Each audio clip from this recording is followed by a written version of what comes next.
The door weighs 20 tons, solid steel, bolted directly into the side of a mountain. No sign, no window, and no name. You're standing in the Swiss Alps. Snow is falling slowly. The air is thin. The silence feels heavy. Behind this door is $2 trillion. Not stacked neatly in one place. Not sitting inside a single vault, but hidden, fragmented, and buried across an underground network carved into stone. $2 trillion. Money with no owners. Money with no questions. Money that was never meant to be found. The locals walk past this mountain every day. They ski nearby. They hike the trails. They never stop. They never ask. Because in Switzerland, silence isn't just polite. It's the law. And once your money goes inside, it may never come back out. Switzerland didn't become powerful by being loud. It became powerful by saying nothing. For centuries, this country mastered neutrality. No sides, no noise, no explanations. Then, in 1934, while Europe was tearing itself apart, Switzerland passed a single law that changed global finance forever: the Swiss Banking Act. It didn't look dangerous on paper, but it was, because it criminalized curiosity. If a banker revealed client information, they didn't lose their job. They went to prison, not fined, not warned, not suspended. Jail. Overnight, Switzerland became something else. A black hole for money. Dictators noticed first, then arms dealers, then corporations, then billionaires, then criminals.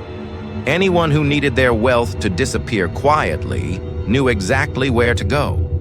Money flowed in without names attached to it. Gold bars without records. Bearer bonds that belonged to whoever held them. Assets designed to leave no fingerprints. During World War II, train cars crossed the Swiss border at night. Inside them was gold. Some of it was looted from national reserves, some taken from occupied countries, some ripped from people who never survived the camps. The gold was melted down, recast, rebranded. Once it entered Switzerland, its past no longer mattered. Switzerland didn't ask where it came from. They didn't ask who it belonged to. They simply locked it away. Names were replaced with numbers, numbered accounts, no identity, no nationality, no history, just a code. If you knew the number, the money was yours. If you didn't, it effectively never existed. By the time the war ended, Switzerland had perfected a system built not just on secrecy, but on forgetting. A system designed to survive scandals, wars, and governments. And it wasn't built in banks. It was built inside mountains. Forget marble floors and polished lobbies. The real vaults are nowhere near city streets. They are hidden deep inside the Alps, former military bunkers, Cold War fortresses, facilities designed to survive nuclear strikes. These were not created to protect money.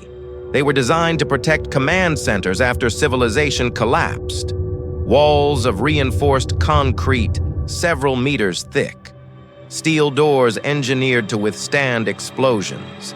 Long, curved tunnels meant to absorb shock waves. You don't walk into these vaults. You descend, down past armed checkpoints, down past pressure-sealed corridors, down past doors that close behind you before the next one opens. No phones are allowed, no paper, no clocks. Time loses meaning down there.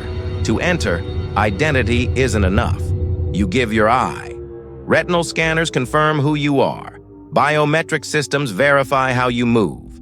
Multiple authorizations must happen at the same time. 3 people, 3 separate codes, 3 separate locations, 1 mistake, and the entire system freezes. Inside, the air is controlled. Humidity is monitored. Temperature never changes. Row after row of steel shelves stretch into the darkness. Each shelf holds boxes. No labels, no logos, no names, just numbers. Some boxes contain gold bars stacked with military precision. Others hold diamonds sealed decades ago. Some contain documents that could expose governments, corporations, or families that still exist today. And some boxes hold things no one remembers anymore, because the owners are gone. They're called dormant accounts. Money that hasn't moved in decades. No withdrawals, no deposits, no contact. The account holder died quietly, or disappeared, or erased their own existence. Swiss banks don't go looking for heirs. They wait.